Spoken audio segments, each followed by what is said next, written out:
natin ang ating pong ika-10 season ng UNTV Cup.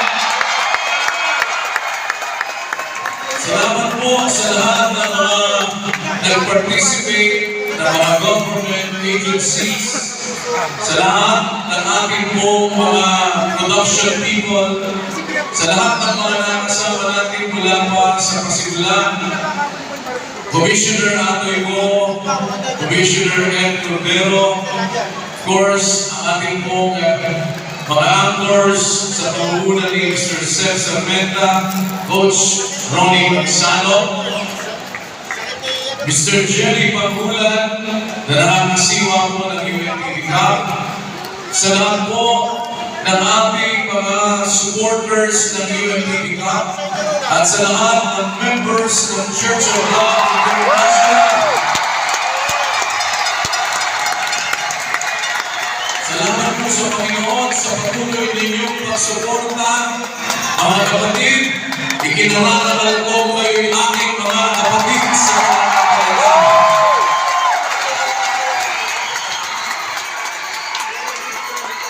Umaasa po kami na patuloy kayong susuporta sa isang mabuting at hinggain na ating maipagpatuloy ang paggawa ng kabutihan sa lahat ng ating mga kapwa-tao.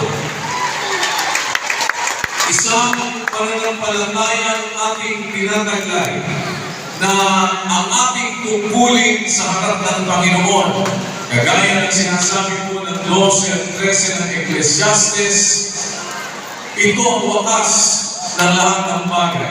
Lahat ay narinig. Ikaw ay matakot sa Diyos at sundin mo ang kanyang mga utos, sapagkat ito ang buong katungkulan ng tao. Katungkulan po na ating lakaran ang kanyang kautusan. Kautusan na tanglaw sa ating mga buhay.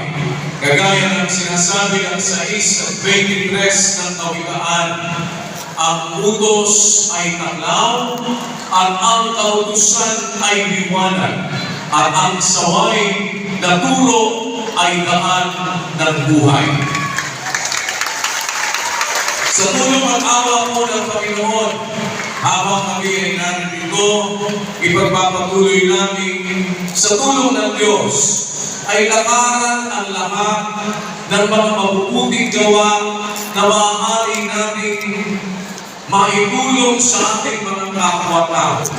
Sapagkat ito po ay pananampalataya, hindi namin ibig na sabihin lamang o hindi isagawa na ang paggawa ng mabuti kailanman ay hindi magbubunga ng masama.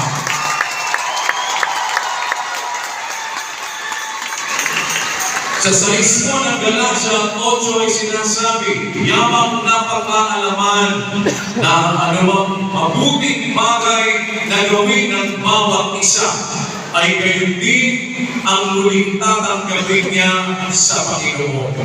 Kaya po, salamat sa pakikipagkaisa ninyong lahat na narito ngayon upang tayo'y makatulong sa ating mga kapwa-tao.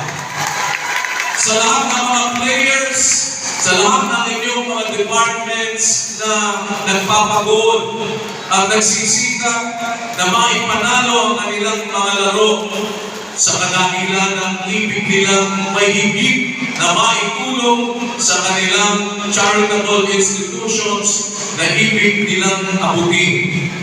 Salamat po sa inyong lahat sa pagsisikap na maging kabahagi ng mabuting gawa na ito. Sa huli, ibig po namin na kayo ay nanyayahan sa mga darating pang pagkakataon. Sana kung paano ninyo sinuportahan ang 10 season ng UNTV Cup. Higit pa natin ito maipagpatuloy. Sa awa po ng Panginoon, nasa mahigit 50 milyong piso na ang naitulong ng UNTV Cup sa mga nangangailangan. Sa Salamat po sa lahat ng mga patuloy naman na naging ipagkaisa sa ating mga production people, sa ating pong direktor ng UNTV Cup, Mr. J. Eusebio, sa lahat po ng ating mga kasama na walang sawa po na nagpapagod at nagpupuya. Pagpalain kayong lahat ng Panginoon. Dalangin po namin ang lahat ng mabuti para sa inyong lahat. Hanggang sa susunod na season, sino man po magwawagi ngayong gabi at magiging champion. Alam namin kayong lahat ay panalo dahil sa ating pagkakawang ko. May God bless us all. To God be all the glory. Magandang gabi po sa inyo lahat. Very much.